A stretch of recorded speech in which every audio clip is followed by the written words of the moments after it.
Iš Portugalijos į Airiją atplaukusius buriuotojus Dubline pasitiko pora šimtų vietinių lietuvių su savo atžalomis.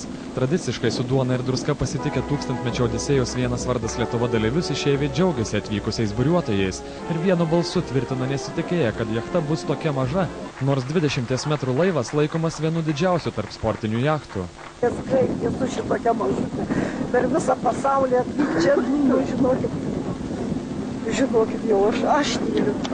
Aš neplaukčiau, aš tikrai su tokia neplaukčiau. Ir čia jau nežinau, žygdarbis jos peržegno reikia ir čia mus aplankė. Tūkstantmečio Odisėjos dalyvius atvyko pagerbti ir Airijos sostinės Dublino merė. Ji ne tik sveikino Lietuvą švenčiančią 1000 metų jubiliejų, bet ir pati apžiūrėjo jachtą. Joje įdėmiai klausėsi 10 etapų įgulos kapitono Lino Boblio pasakojimo apie jachtą ir kelionės nuotykius. Laivą taip pat apžiūrėjusi Lietuvos ambasadorė Airijoje stebėjusi buriuotojų gyvenimo sąlygomis. Na, kambarėlis iš tikrųjų mažytis ir supranti, kokia maža yra Lietuva ir kaip žmonės turi mylėti vienas kitą, gerbti vienas kitą, kad tiesiog šitą ilgą kelionę ištvertų. Aš manau, kad tai nėra lengva.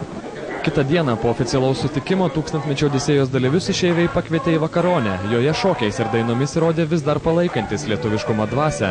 Airijoje gyvenantis tautiečiai tikino nepamirštantis, iš kur kilę, o kelionė aplink pasaulį tik dar labiau sustiprino vienybės jausmą. Vis tiek esam lietuviai, kaip bebūtų, nesvarbu, kur lietuvis. Ir Afrikoje lietuvis. Vis tiek jis yra lietuvis, yra aš nežinau, gal čia garsiai pasakyti tie žodžiai vienas vardas Lietuva, bet tai vis tiek yra Lietuva. Kaip bebūtų, mes ją mylim.